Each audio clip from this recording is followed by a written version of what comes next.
Hello and welcome to Crisil's podcast on thermal gencos PLF outlook.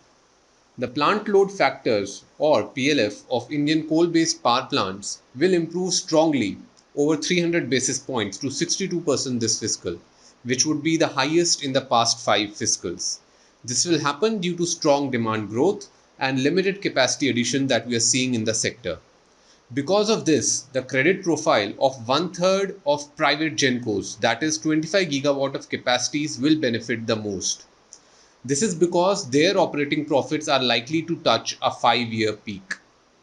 Power demand is likely to be above 6% this fiscal and capacity additions lower. Private players have been averse to adding coal based capacities. None has been added in the past 5 years. They have an eye on renewable power. This also aligns with the government's plan to ramp up renewable generation. However, renewable addition will meet barely a third of the incremental demand in fiscal 23, and the onus will be on the coal gencos to fill this gap. This will power their PLS to a 5-year high of 62% this fiscal.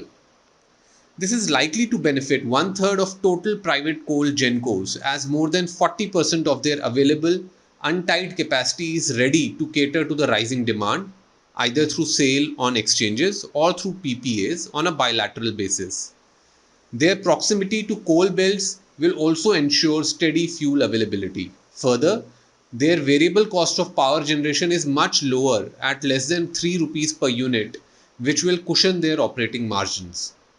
The rest of the private gencos do not have such benefits.